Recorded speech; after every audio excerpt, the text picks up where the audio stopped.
Yeah, that's right. We're back with a live stream, and I pressed the wrong button, and it's already off to a cracking start.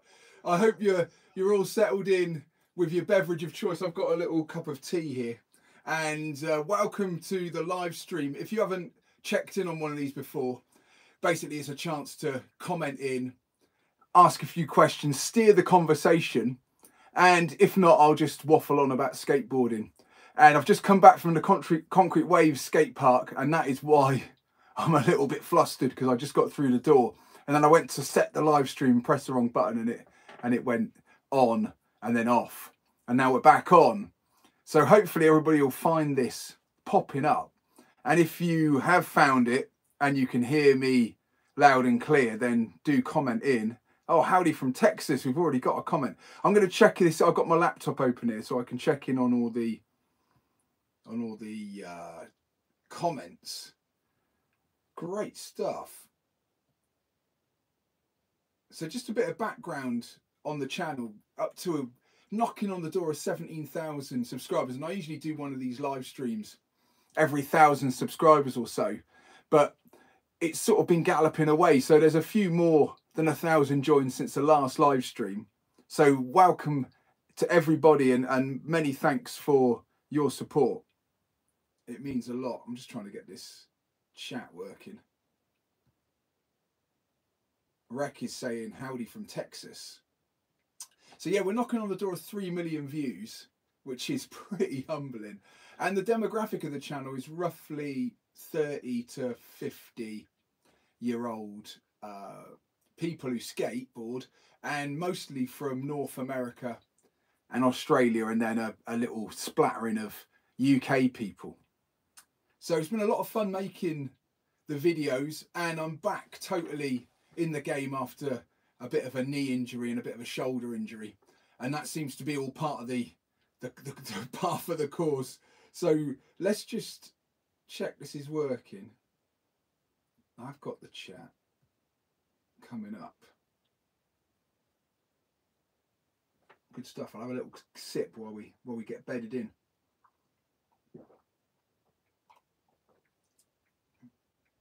So Greybeard Skates is from Mississippi, saying hi, stupid old skaters. 38-year-old viewer from the UK. Stupid Old Skaters has just started up a new channel, and it's aimed at the beginner and the older skaters. So you might want to head over to Stupid Old Skaters and have a look. And Jonathan Ewan is in. Hi John, I've been following you for a long time. Greetings from Scotland. Been skating for 10 plus years. How do you keep things fresh when skating? Have you ever thought about learning flip tricks and grinds? That's a great question.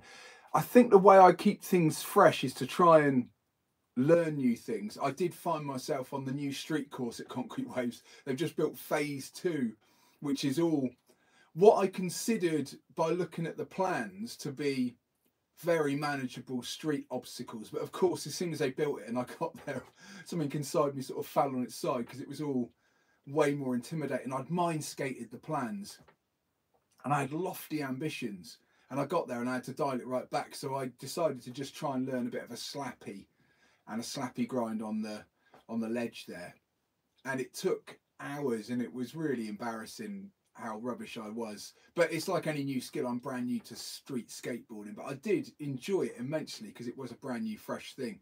So I think, in answer to your question, Jonathan, yeah, I just try and learn new things, mix it up. I think if I go to the skate park just to skate, I try and link things together. I'll set a goal to myself and say, oh, I wonder if by the end of the session I can get this there, that there, and it sort of like builds in my mind.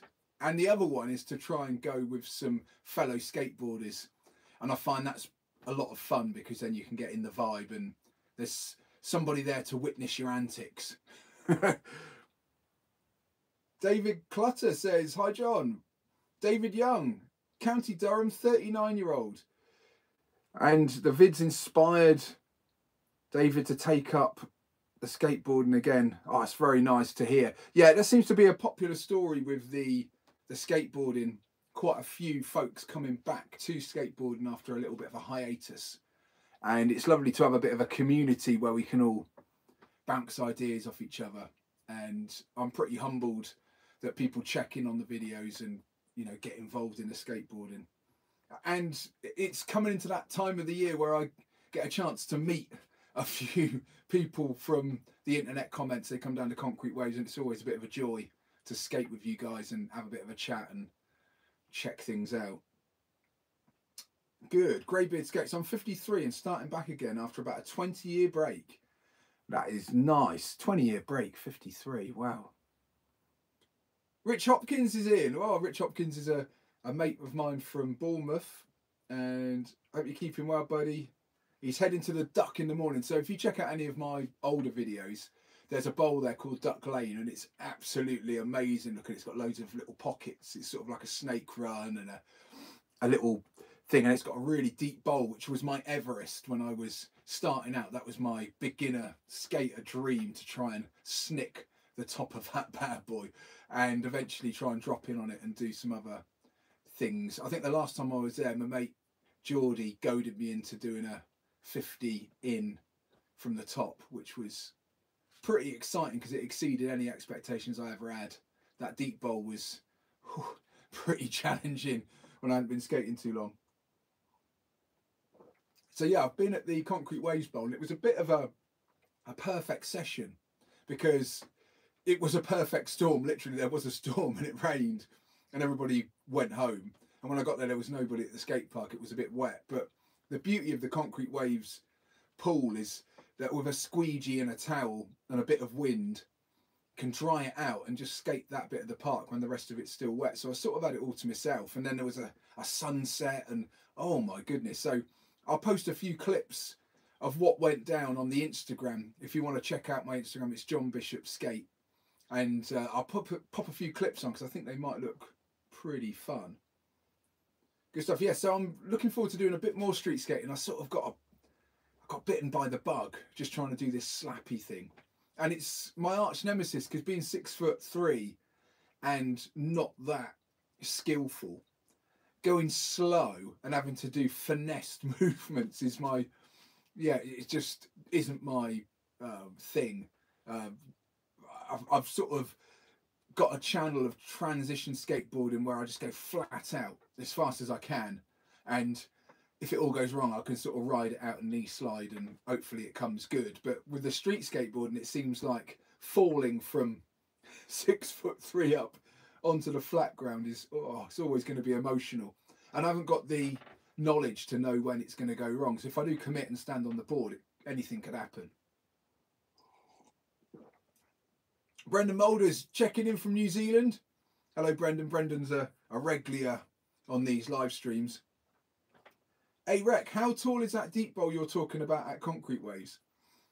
With the deep bowl at Duck Lane, which was my arch nemesis when I was a beginner skateboarder, I actually went down there with a measuring stick, and depending on where you measured it, it's 9 foot. It was a 9-foot bowl, and it probably had about half a foot, maybe 3/4 of a foot of vert on the top of it. And in the deep end of the Concrete Waves flow bowl, that's 10 foot, so that's 3 meters with a bit more vert on it. And then the pool that I skate at the Concrete Waves, that's just a spot under 8 foot, and it's only really the tiles that are vert. It's not really got much vert on it at all, that one. But it's, yeah, it's just shy of 8 foot, but it feels a whole lot bigger because it's so whippy and the pool coping sticks out, and oh my goodness. Ryan Fenton Hood, awesome, a measuring stick. Yeah, I got a little bit OCD and I just wanted to know what I was dealing with, so I literally got a broom and I dangled it out to the, like, across to the flat bottom, and then I hung my tape measure off of that and managed to get a reading that was it was a bit built on the wonk, so some bits were a touch over 9 foot, and also as you went round you could see that some bits were a little bit over there, just the way that the concrete works out, I think. Rich Slade 49 here in Bristol and enjoying the chat. Nice one, Rich. I've got my cup of tea and I'm worried that this is going to run out, but we shall carry on. So I'm delighted my knee's back in the game, and it was a little bit emotional going through that because I did it like 2 weeks before I went to Portugal, and I was really looking forward to surfing and skating in Portugal. But it was my own fault because I went for a sneaky session like I did tonight at the Concrete Waves, but I didn't bother putting my knee pads on. I just thought, oh, hey, you know, let's get in there. I've done this a million times. And unfortunately, it was a little bit damp and I didn't realise because I hadn't checked it. All my own fault. Went in gung-ho, did my usual over the hip and just slipped out so fast and landed with both knees on the flat bottom and oh my goodness, kneecap myself.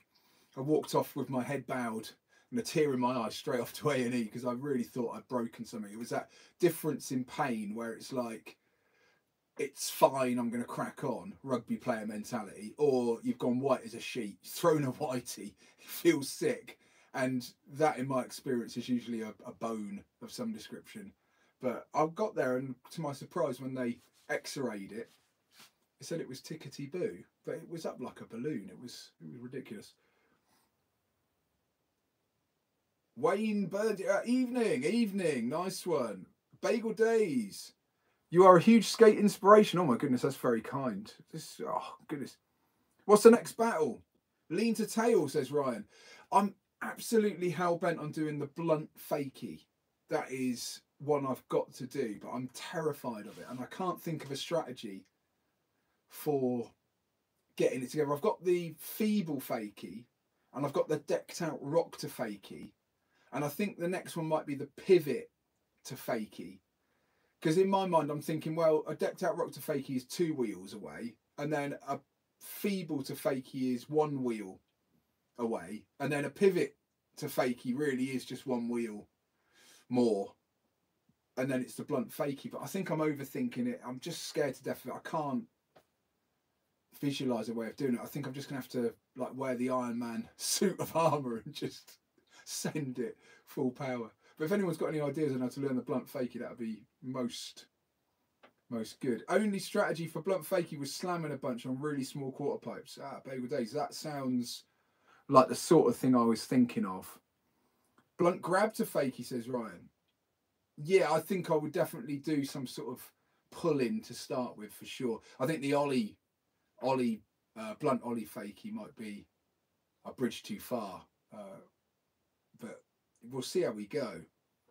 I was just about to skate in a damp bowl this evening. Glad I didn't after hearing your escapades. Thanks, dude.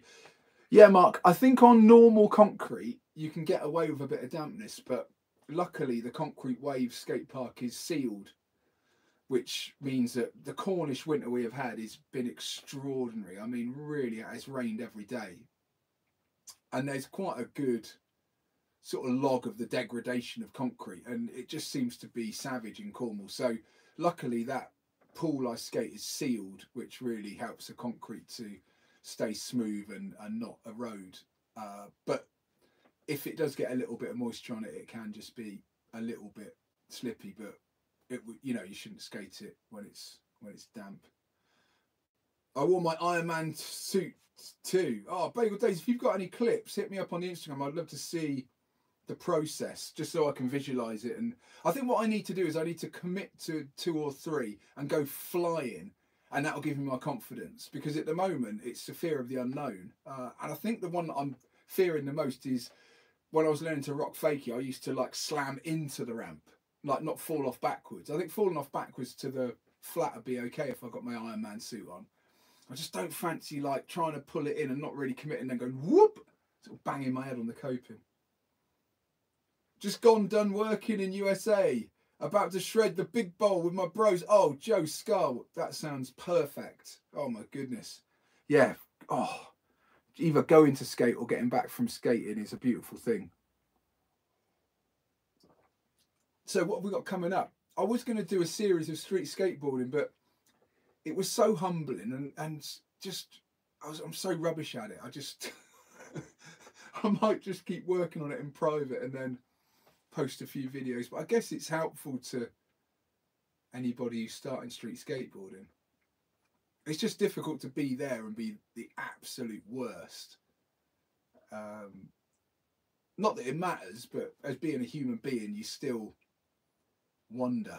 I'm like 2 weeks away from being 50 and I'm there on my little skateboard trying to slappy on a little manual pad that everyone else is ripping on. It's like, oh goodness me. Ryan Fenton, how's your ollie? Yeah, I've worked on it really hard, and it's just not very good, and I don't really like it. I think, again, being on the flat ground and then suddenly being in the air on a skateboard at 50 years old, it's just all hell breaks loose. Anything could happen. I found with the skateboarding, there's certain things that one has a disposition for, like, and you're sort of like, you don't really have a choice. And for me, it seems to be certain things that I find okay, and other things that I really struggle with. And I would say like the flat ground ollie is right up there with the things that I've got absolutely no clue about. And I think it comes from me being a board rider in a previous life, surfing and wakeboarding and kite surfing and all those sort of things, where that ollie, there is an ollie motion in the pop of a kiteboard, not so much on a windsurfer, but I think it's fairly skate centric, the technique, and it's very nuanced and it's all timing. I don't think I got that from other sports, whereas carving and going fast and hitting the coping, I can certainly liken it all to surfing and you know, the wind sport stuff. So yeah, I haven't been able to transfer that skill across. So I'm basically a beginner skater, but at skateboarding stuff.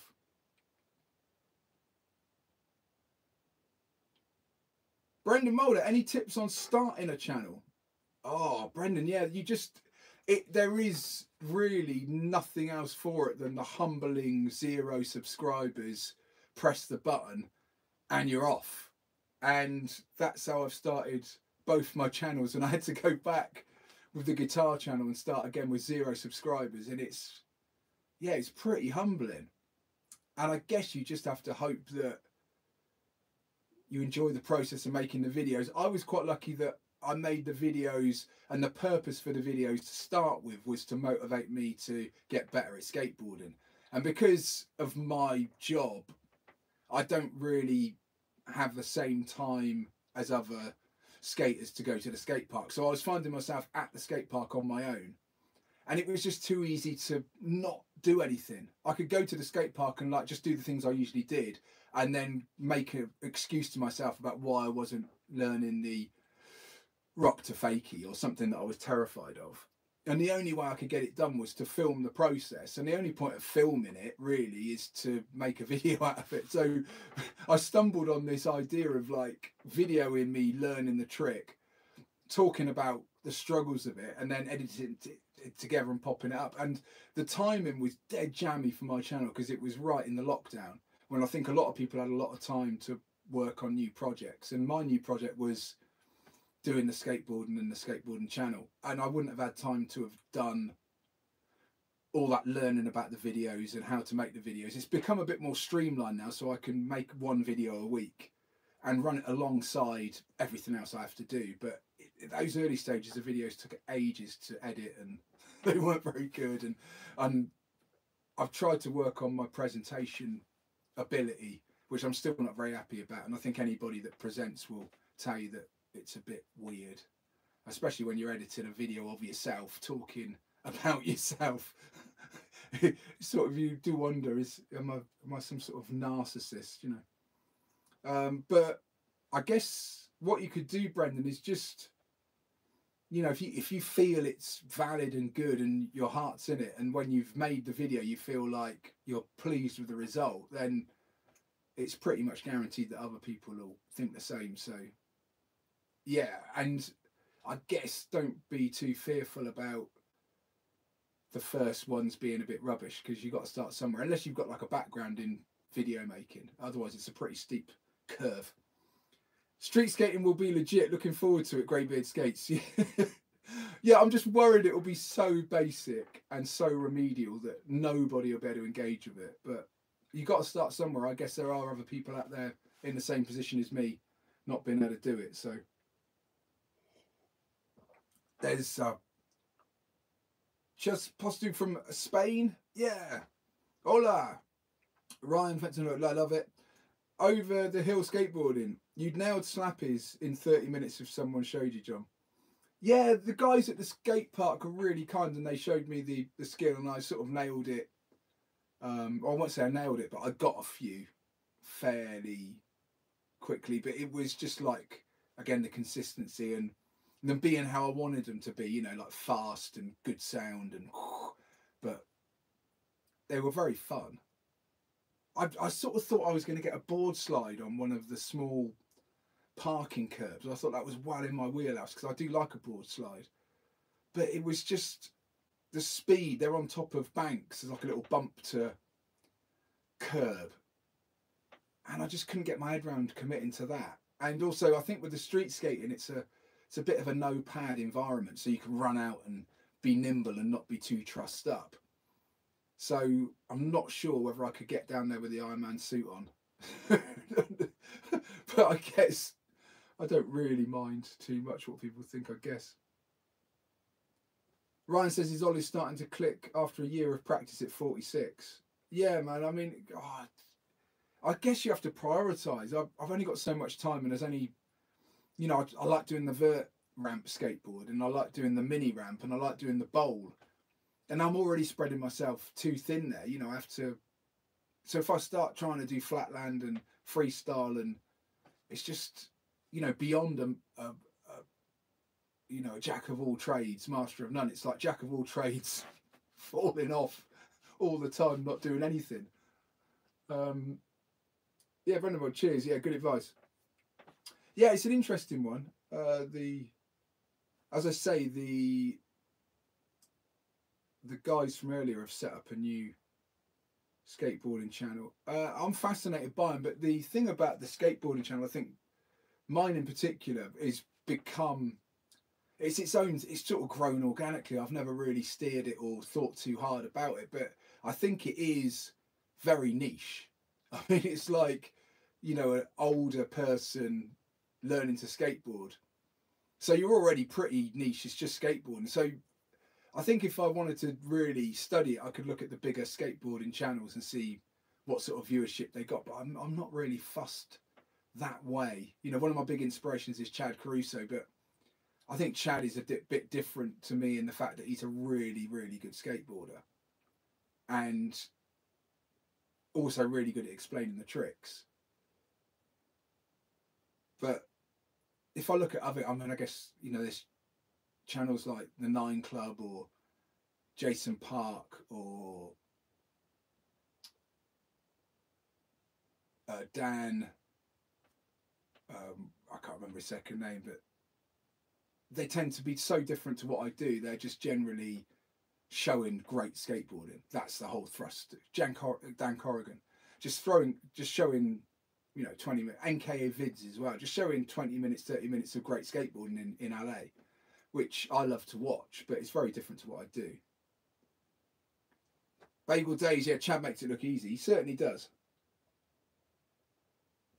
But if you think with Chad, nobody's worked harder than Chad on a YouTube channel. He's done several really big things, like 50 days, 50 tricks, and 50 states, 50 tricks, and then skateboarding across America. So there's been some really big things, and I think the YouTube algorithm likes it if you post every day, which I could never do. There's no way I could ever do that. But I think that's the Dan Corrigan method. He just posts every single day, and then it floods the doodah. Jason Park is probably my favourite, says Bagel Days. Yeah, I think he's got such a great combination of humour, and he's got his own brand of humour. He's managed to make me laugh out loud on my own at something, and it's a unique gag.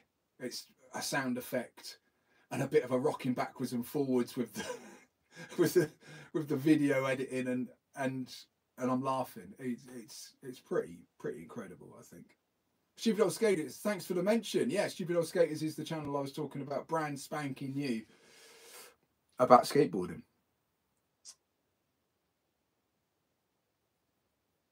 Ray Sarah Burns says Chad's travel across America was so cool. It was. I love watching it, especially the early bit, because the vista, just the Californian scene just the, you know, the scenery was like, oh my goodness.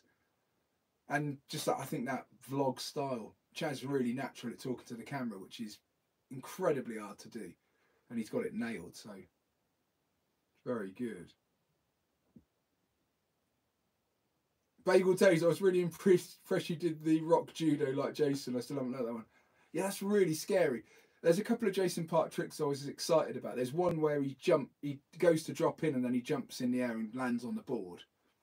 And I gave that one a go. And then there's a judo rock fakie where he grabs hold of the nose and then rocks with the foot out to the side. So you've just got a hand and a foot on the board when it's on the cope and then come back in. Yeah, and again, like any good skater, he makes it look a lot easier than it is. Wicked. I'm almost out of tea. So yeah, apologies for the false start. Oh my goodness, I pressed the wrong button, then it started. And then when I stopped it, that was the end of that. And I'm like, oh no. Anybody with a link is gonna miss out. But we seem to be on track. Tickety boo. So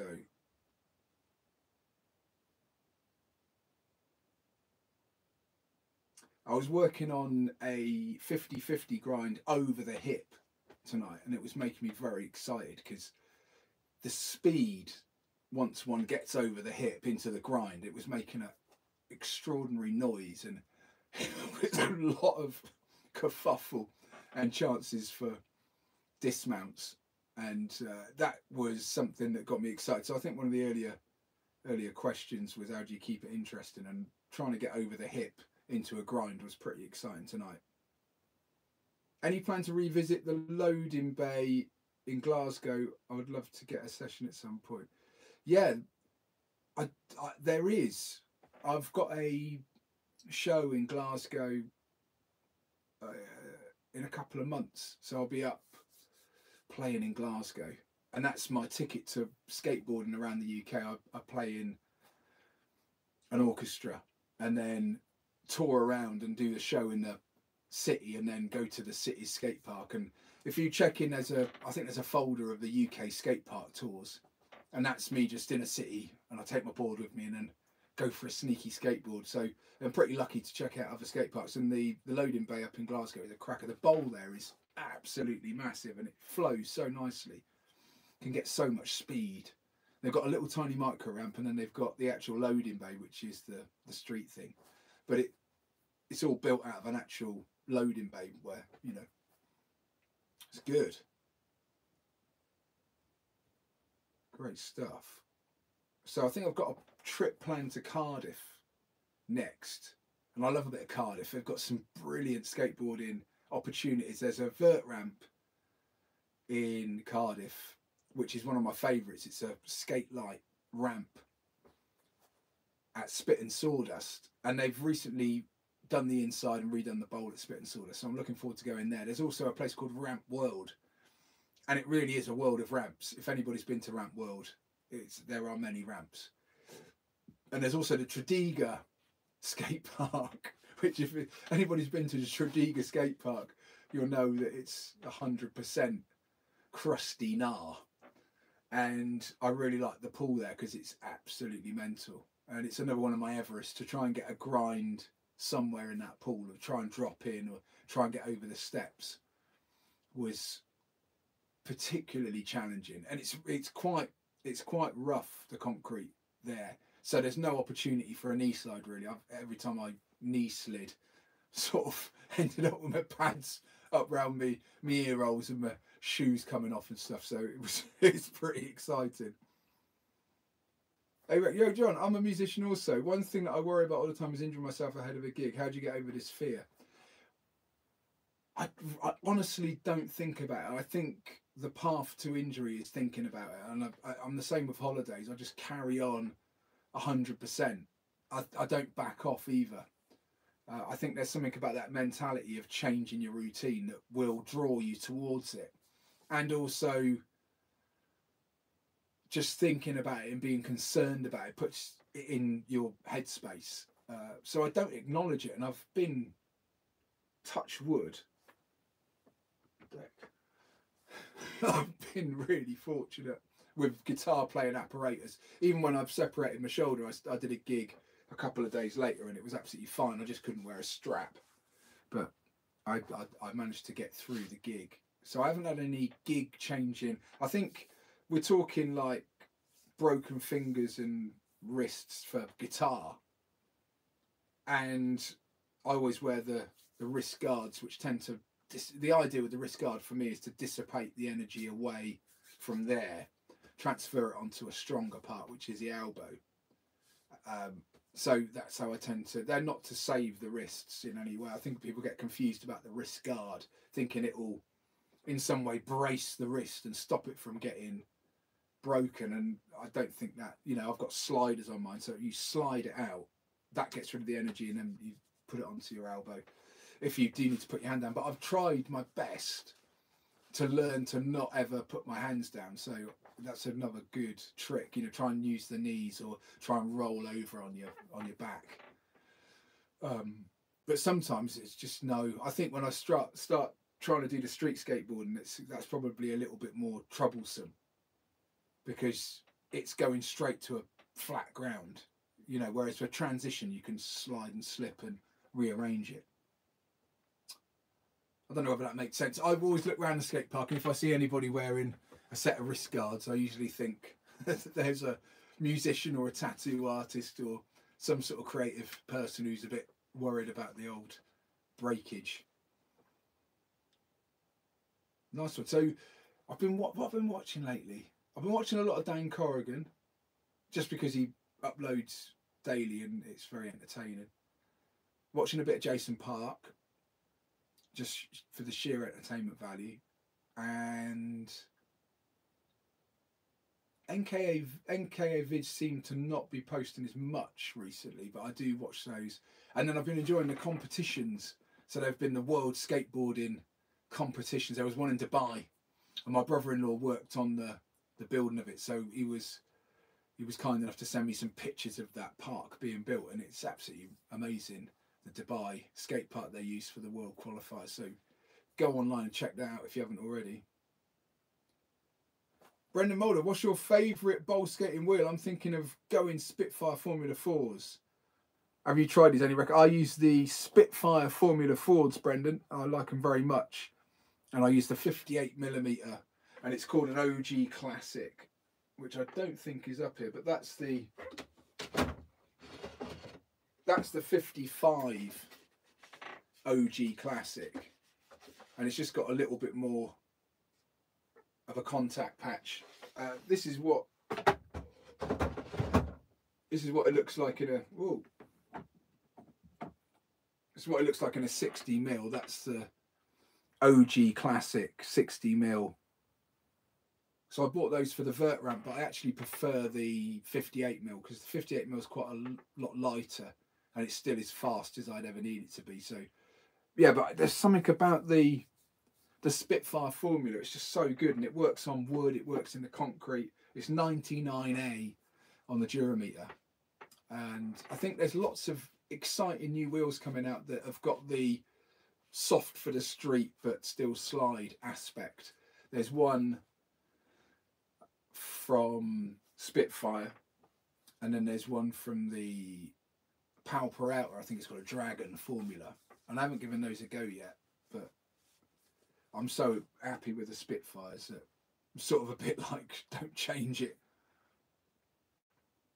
I'm personally excited for the 93 Duro Spitfires coming out in a couple of days. Oh my goodness. Competition for the Dragons. Oh yeah.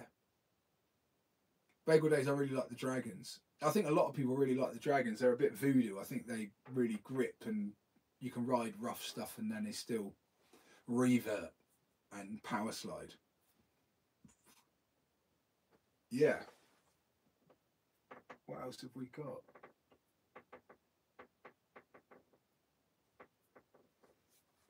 I haven't changed up my setup for a while. I've been on the 7-ply Andy Anderson for quite a while now. Before it was the Snake.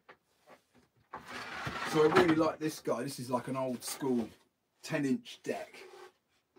And I made quite a lot of progress on this in the bowl, but the slight Achilles heel is it's got the the tiny nose. So if you have a look at the nose, you can see that there's not that much, and it's enough to do stuff, but it's not, you know, but I really like this board. It's got the Cruise Missile 2 concave with a little lip at the back there on the tail. Yeah, and I really like this 10-inch wide, but I find that the Andy Anderson 9-inch deck in the 7-ply, it feels just like a reissue board like this, only it's got the modern concave and it's got the modern nose size. So it's sort of like the best of all worlds. I did have the flight deck version of it, because it only came out in the flight deck to start with. And I do quite like it. It's a lot thinner. It's only 5 plies, and it just feels different. It just flexes differently. To me, it doesn't feel quite as solid as a 7-ply. And it's just personal preference. There's no right or wrong. I'm sure there's some flight deck connoisseurs who are going, oh, that's crazy talk. But I guess you only like what you like. And yeah, the 7-ply just to me feels a little bit more my cup of tea. But I did have a brief go on the Winkowski, and the Winkowski is the same. My idea with the Winkowski is I researched it, and it is the same board as the Snake. So this Snake, you can see that it literally is got the same back. That is literally the same. And then it just had a little bit more nose on it. But it's proper wide. It's like 10.5 inches wide, and it's got the same Cruise Missile concave that I liked. But yeah, I think my idea with it was to try and keep the same board for everything. So my mini ramp and my bowl board are the same 7-ply board, just so that I don't get worried and confused and like, oh, would it be better if I did this and like switch around? I thought if I just leave it, then it's my fault. It's not the equipment's fault. Do you ever listen to any podcasts? I'm sure you love Hawk versus Wolf. If you're at all interested in mental health, I can't recommend Andrew Huberman enough. Yeah, totally. I subscribed to Andrew Huberman and I found out about him via Hawk versus Wolf. And Hawk versus Wolf, I came across that right at the very start. I think I was like within the first 2,000 or 3,000 subscribers on that. And it's now blown up to what it should always have been. But I think in those early days I really enjoyed it because it was proper spit and sawdust, just the two of them at a coffee table, and they didn't have any of the guests, and it's all personal preference, but I personally enjoy the episodes where it's just Hawk and Wolf the most. I find it, you know, the episodes where they've got a guest, it really depends whether you're interested in the guest or not, but when it's the two of them, it's always brilliant. So yeah, I definitely listen to a lot of Hawk versus Wolf. I don't know, have you tried out the new skate park in Kingsbridge yet? No, I haven't. I'll have to look that one up. David Young, I've just started to skate mini ramp and going backwards, but struggling with rock to fakie. I can get a good rock, but struggling to drop back. Any advice to overcome the mental block? Yeah, I think looking back, what I did was just be prepared to fall off, because it's going to, you know, really for me, it was something that had to happen.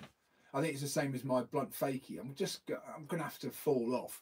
And I think with the rock fakie, you can make life a lot easier if you get a mellower, smaller ramp with mellower coping if possible. And I'm not a fan of mellower coping. I like something to lock into and stuff. But I think when you're starting the rock to fakie, what most people struggle with is the ability to do that little manual, because that's quite a finessed, committed movement.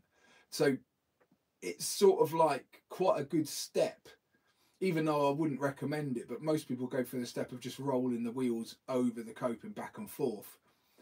And you can only really do that on a small ramp with mellow coping. And that's the way that I learned it. I just rolled my wheels over back and forth to start with, just to get the feel of committing coming backwards.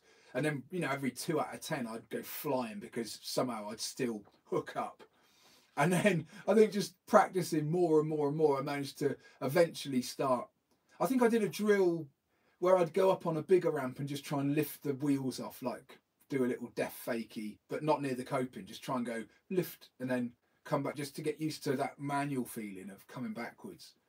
But it was a long process. I put together a 10 phases of rock fakie video, and the idea of that was the phases I went through, because it seemed like the rock fakie, along with all the other tricks, is like something you can really improve all the time, and it fascinated me. I thought I had it to start with. I was like, oh, I can do a rock fakie, but I was like doing it really rubbish.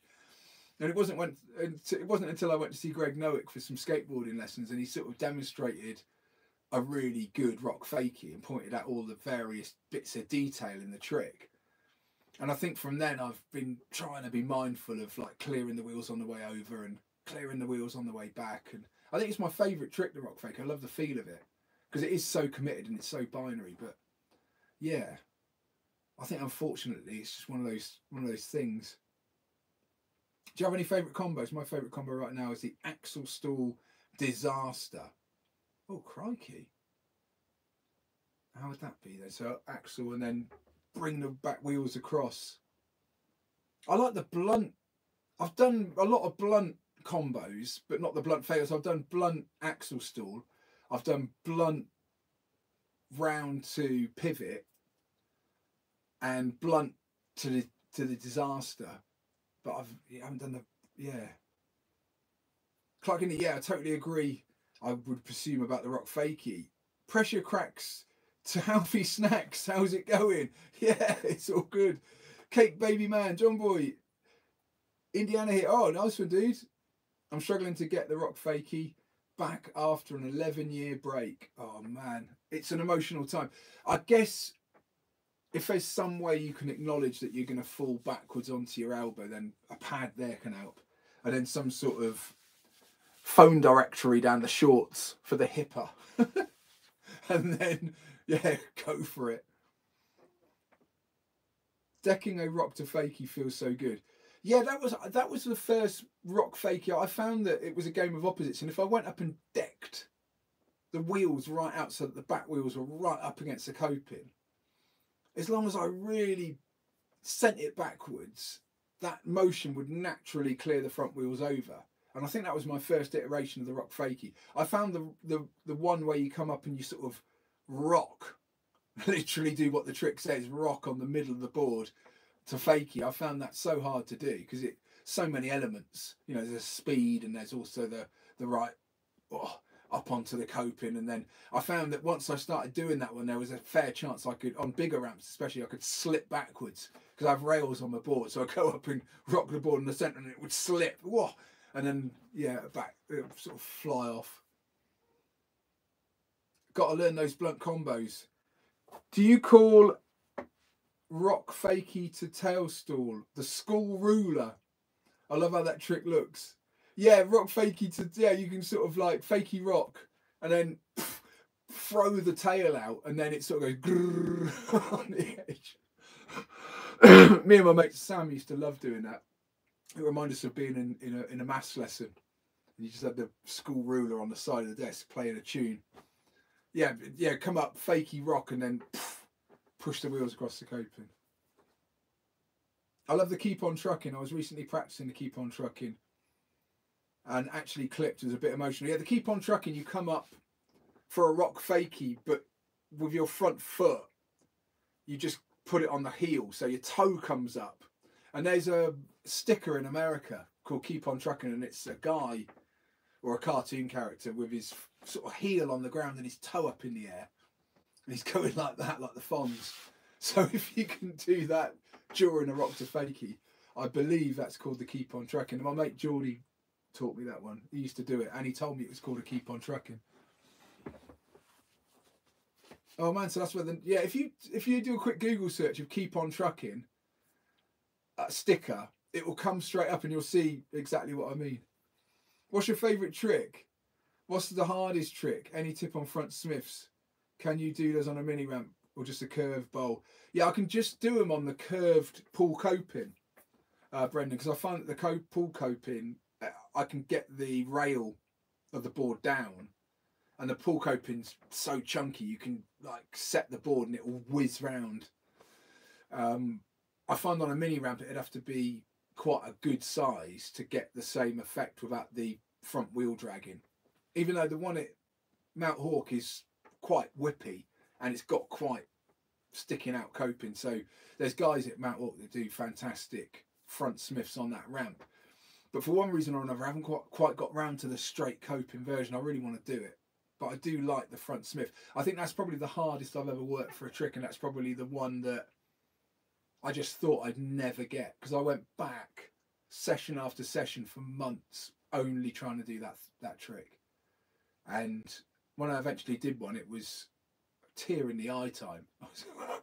So I just couldn't work it out. I couldn't work out how the Smith worked. Every time I got into it, I just stopped. Every time I just couldn't get it to travel. I couldn't get it to grind. It was just complete mystery. People would say to me, lean back. And I didn't know what I got. I took that wrongly. So I thought that meant lean back on the board, lean back as in like a manual. So I was leaning off the back of the board and then it was like flying around the corner. And I think what the landmark thing was when I leant back as in like into the transition. So like leant back more, and so then it could then grind round without me falling off the front. That was the thing. I really want to learn the keep on trucking. Yeah, you got to go for the keep on trucking. Do you have a Discord? I have a clip you're interested in. Yeah, just stick it. DM me on the Instagram. I love your front Smith video. It was so good. Oh, thanks, dude. Can't wait to feel that too. Yeah, the front Smith, I've got to wrestle it back because it's so inconsistent. I'd love to be able to do it every time, but it's just, the problem with it for me was that when it went wrong, it was so nasty and uncomfortable. So it took me so long each session to get to myself to a position where I felt I was warm and ready and the special bar was up and my adrenaline was flowing and I could just go for it. But yeah, well, before I learnt to bail him, it was just wing and a prayer. It was like luck of the draw as to where the truck would land. And then it could go into like a board slide, but because I was leaning back, it would just whip out. Or it could go into like a 5-0 stand-up grind thing because I hadn't put the front foot down, and that would be going. The whole thing was an absolute nightmare. Do you want to learn the 1 foot rock to fakie like Jason Park? I really want to learn that one. Yeah, I do, but again, he makes it look way easier than I reckon it is. And I reckon when that one goes wrong, it'd be a nightmare. But for those who haven't seen it, but yeah, the Jason Park thing is as you come up, you do a rock fakie, but you've sort of got your foot balanced on the back truck in some way, one would imagine. So as you come up, you take your front foot off and then you just rock fakie with just the back foot on the board. But I think what would happen if I tried it? I'd come up, I'd take my front foot off and then the nose would go in the gentleman's region at a fast pace, and that would be the end of that. I sent on Instagram, thanks, dude. Hey John, met you at the house in Sheffield a while back. Took a selfie. Did you ever make a vid with the footage from the house? Yeah, I think it should be up there. There should be, at the very least, a short from the house in Sheffield. That's a nice skate park. Lots of lovely artwork at the house. Yeah, good stuff. Well, we've managed to talk our way through 50 minutes, which is absolutely enough of my yakking already. But oh my goodness, thank you so much to everybody who's commented in. This is an absolute treat. So yeah, I had a brilliant session at the Concrete Wave. So check in on the Instagram. I'll put some clips up tomorrow probably of that. And I'm wondering whether to edit together the slappy grind footage into a video, because it's a bit rubbish. So I'm just wondering whether I should, or whether I should go back and do something a bit more. I don't know. Maybe you could let me know. It's just, it really, I guess some people might find it helpful if you've also never done it, I guess. He wants to see the slappies. I'll have to put a little video together. I think I'll go back and practice a bit more because I only had one session on them. I want to do them a bit better, I think. But I really want to get that street board slide. That's what I'd like to get. So I think maybe that's the one to aim for. But that deep end, the deep end of the pool is another one. I started getting the deep end 50-50s going. But I really want to do the front side grinds and the Smiths, but it just scares me to death. Because the problem with that is that I've learnt them in the shallow end, and it's not massively far to fall. It's only like 5 foot. Whereas the thought of falling from 8 foot, and I know exactly what the Smith one is like. It's sort of like just falling.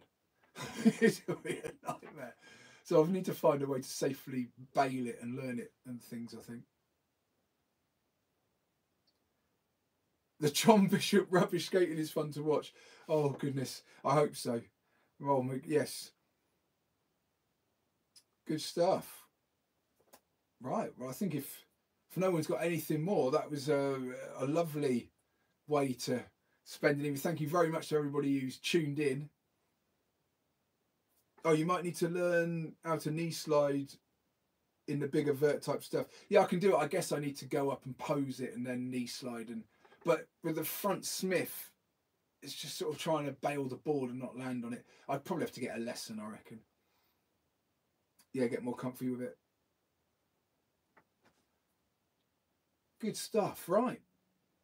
So yeah, many thanks to everybody who tunes in and watches the video. I'm very humbled and I'm amazed. For some reason, when I post the videos, I assume that nobody watches them. So whenever anybody says they watch the videos, I sort of suddenly get quite self-conscious and go, oh no, really? Oh crikey. It dawns on me that, yeah, people watch them. But it is a joy when I meet people. Hopefully, I do worry. Sometimes I'm in the zone. I get very tunnel vision about skateboarding. And I do worry that when people say hello, that I'm in that grumpy zone of trying to get a trick. And I might be a bit miffed.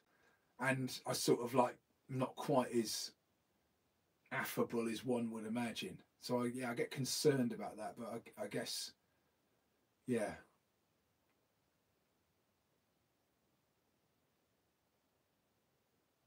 Oh, good man. That's good to hear. Pressure cracks. Nice one. Good stuff. And wear your pads. Yes, I've learned that the hard way. Julio saying, greetings from Rio de Janeiro, Brazil. Oh, nice one, dude. Crikey, those Brazilian. I'm watching the surf tour at the moment. They're at Bowles Beach. And there's some amazing surfing going on. So I'm not sure whether that's on as we speak. But I might go and scuttle away and get another cup of tea and watch a bit of surfing. So thanks very much to everybody.